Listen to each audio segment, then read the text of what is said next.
Welcome to the Daily Jerry Anderson podcast. Today is the Ides of January. Time for the annual Jerry Anderson lecture on why Americans are not the same as English people and how they should stand up and be counted. Did you watch the Golden Globes last night? Hello? Did you watch... That's a simple enough question. It seems to have occasioned some mirth on your part. Let me repeat that. In case you've...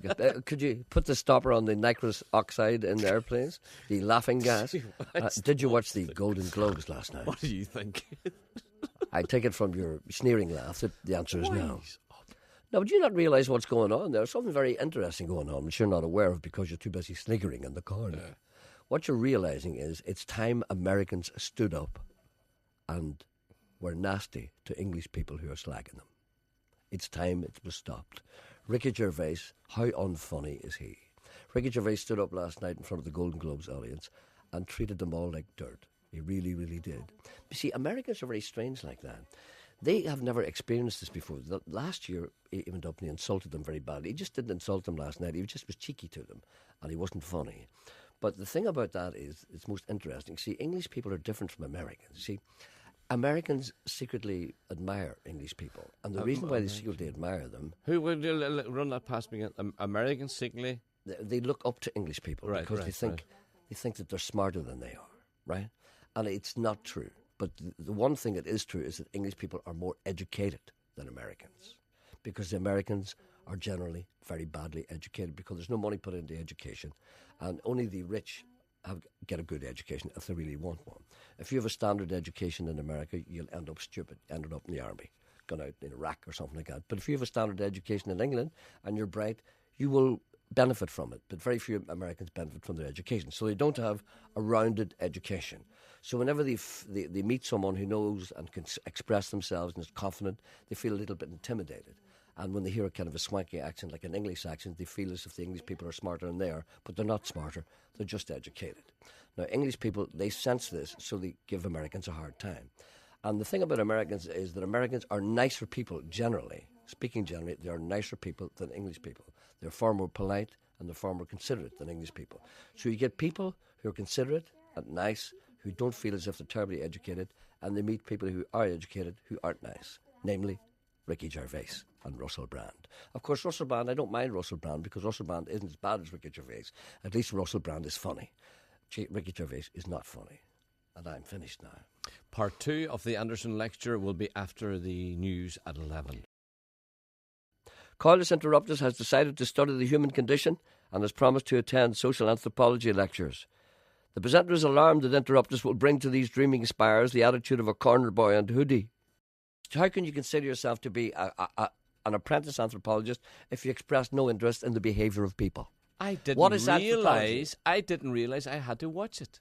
I didn't realise it was part of my course. Stop laughing whenever someone suggests that you should have watched something. That's the first thing you must learn. In other words, if you're a lecturer, right, you're going to have to go to some lectures. You know, in your second year, right, you're going to have to go to some lectures. Now, here's what I suggest you don't do, right? You get a little module, a 201, social anthropology, right? And you look at this and you say, 10 o'clock, say, maybe you go up to Coleraine, maybe you go to Queen's University, maybe you go to Jordanstown, maybe you go to Trinity, maybe you go to Oxford, maybe you go to Cambridge, maybe you go to Redbrick University. Let's say you go to Coleraine. Okay. We talked about it earlier. Yes. We won't go down that road. Okay? No. So you go Coleraine. You've got a little module, 201, social anthropology. Lecture 1, conch shell gathering in the Trobriand Islands. Are you going to laugh? I'm not going to scratch my head and say, well, no, but are you going to laugh? No. No, but if a fellow walks in with a conch. Oh, no. He takes a conch out. Right. Do you know what a conch is? No. You see. Right. It's a big seashell. Yeah. No big, huge ones you get in the tropics. Well, you put it up to your ear and it goes, do, do, do, do, do, do, do, do. No, it doesn't go like that, but you hear the sea in it. Do you know the way when you go down to the seaside and you put...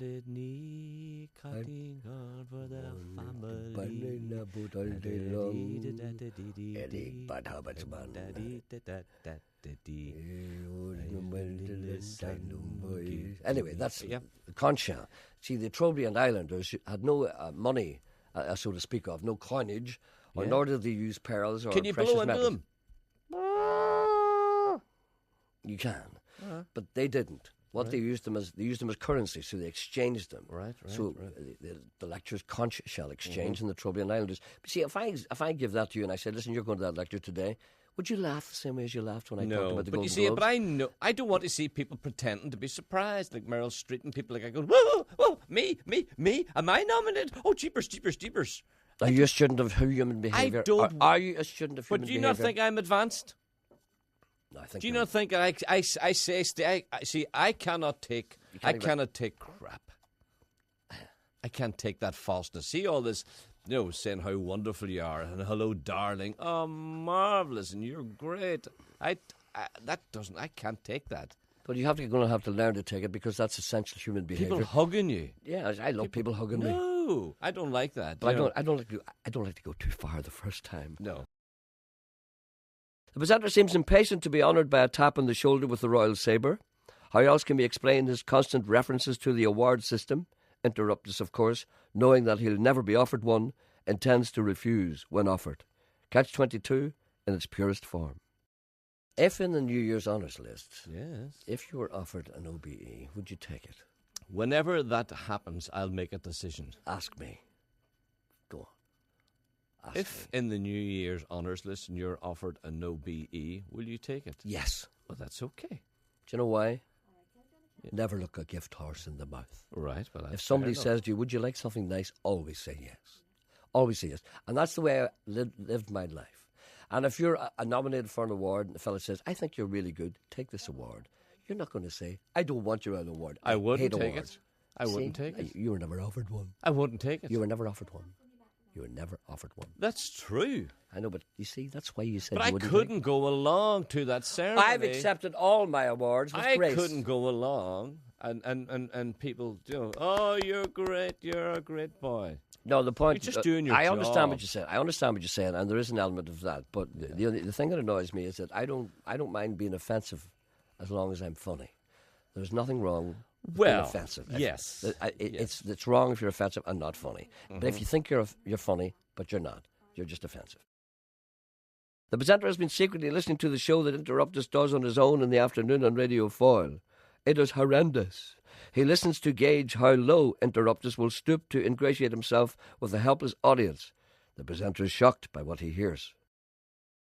I was listening to your programme the other day. I was driving along and I heard you. You've no right to listen.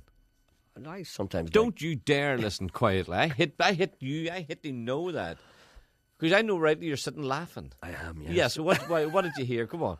Take a message to Martha. Oh, it was yesterday. That's right. Adam Faith. The reason why you're becoming more modern. I mean, that's only 64. Oh no, I think is it? Is it? That's getting very close to the present day for you. Do you know what I like about Adam Faith? And I keep telling the story. Yes. The night you had him on your programme. Yes. He's a nice fella, a gentleman, and alas, now gone. Aye. What was his last words? I know. Do you know what his last words are? Don't make fun of him now. Oh, no, I'm serious. Serious? His last words, as reported by his girlfriend, who was with him at the time when he collapsed. And he said, there's nothing but burp on Channel 5. Oh, did he say that? His last words. He was complaining about Channel 5. That's the way I want to go. I want to go. And my last words want to be, I can't watch Channel 5. That's what I want to say. Anyway. He survived a helicopter crash. He did, but he was never the same after it. Yes, he was. No, he wasn't. No. Yes, he was. He was never the same after. Yes, he was. He was the same after. He recovered completely. The time when we met him, he was not robust. He was all right. He was not robust. He was okay. What do you want him to do? Handstands? There's a seedy side to the friendly banter engaged upon by the presenter and Interruptus. It usually manages to conceal its ugly and twisted facade, but every once in a while... A wee male cat, white with tabby markings, has been found in Hampstead Park in Derry/Stoke Londonderry. He is being looked after at the moment by the people who found him. He has been injured. I went with a girl who lived there. Did you? Hampstead Park. Yeah. Did you open her coat? Remember you used to say... Remember they used to say, what was she opened her coat? There's a call waiting for you. Emma. Is Emma listening? Yes. Emma, have you ever opened your coat? Do you know what that means? Does she may not know what that means because that's nothing. No.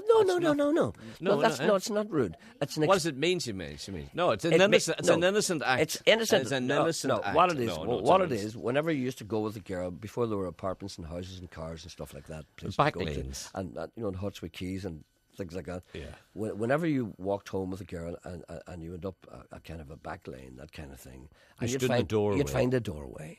And you'd put your arms around her, you see, and she'd be always wearing a big coat. And your nose was always cold. Your nose always, like a dog. And you'd be kissing away at her, and feeling and her nose was freezing and your nose was freezing. You see, and then your hand would come around, you see, and you start to fiddle with the buttons of her coat. And she'd say, "Stop that, dirty Brit." See? Or else, otherwise, she'd say nothing. And then you could open the coat and you'd put your hands inside her coat. It was warmer in there. And there was things in there that you wanted. Did it? No wonder. So Emma said she never opened her coat. No. I don't know how she got pregnant then. Did you? Did you ever? Stop. There's a wee call. Ugh, stop. Here's the thing. Did anyone leave a collection pot in? What's a collection pot? A collection box, you say? Collection pot? Yeah. Are people bringing around pots now for money? Pots of money?